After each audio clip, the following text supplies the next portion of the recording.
Thanks, Keir. Look, first of all, to support the specific amendment, this is another way at, I think, trying to address the deficiencies in the bill and the need for sector-specific approaches where particular sectors are hit harder than others. Now, we've gone through the debate, and I don't want to extend the debate, but one additional appeal I would make to the Minister is to respond to the request that while you assert that at this stage, and I suppose it is a fact, that we can't amend this bill further now, will you respond, in addition to the suggestion that you would talk to the NTA about the taxi drivers and that you had listened to the points in relation to the arts, music, entertainment, would you respond to the request that before the Dáil winds up for the summer, that there would be some sort of meeting between party groups to look at those particular sectors, right? Because this is what this amendment is trying to do. I think it is right that we have that sectoral specific response. And even listening to the debate, some of the people affected have been texting me in with, to be honest, heartbreaking stories I wouldn't even want to read out here because they're so upsetting and so personal. But they're really begging, and it's a pity that people have to beg. So I think it would be very much appreciated if the Minister responded positively to the suggestion made by Deputy Doherty earlier on, that before the Dáil finishes, we could meet to discuss some of these specific issues, which are not limited, by the way, to, for example, the Arts Department. They cover a number of departments, your own included, the Department of Social Protection, the Department of Enterprise, to address these really difficult concerns. Just briefly on the section, all my amendments have been ruled out of order, and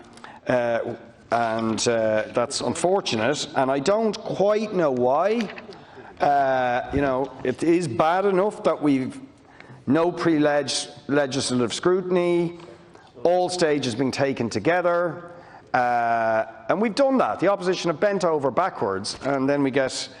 amendments, which I think are very reasonable amendments, to put some conditions in terms of workers' rights onto the subsidies that are being given to employers,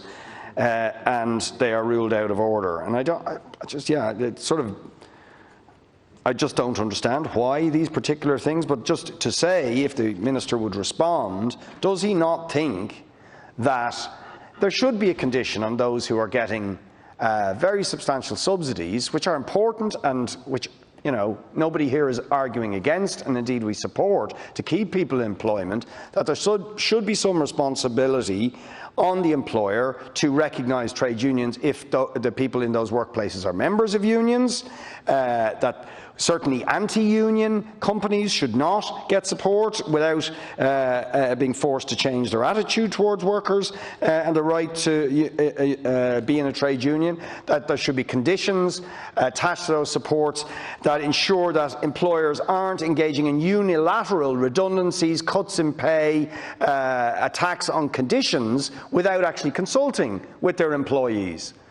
So we're all in it together. As the principle of the pandemic is supposed to be, that the employers should sit down with their employees and discuss any changes that might take place, that should be a basic condition of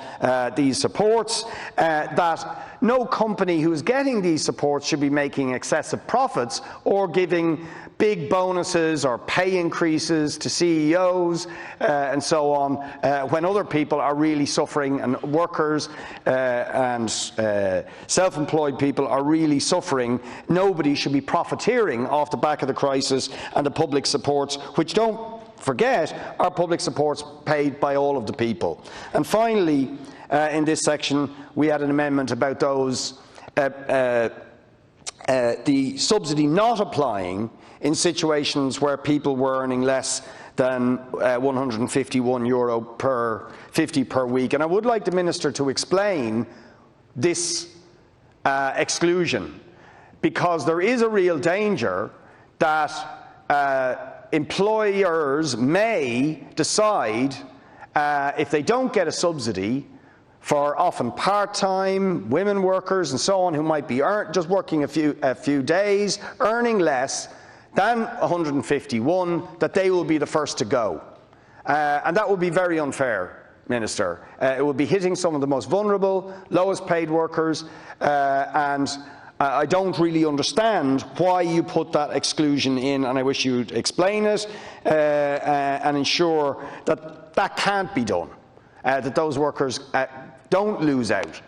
because of the way you've designed the subsidy scheme.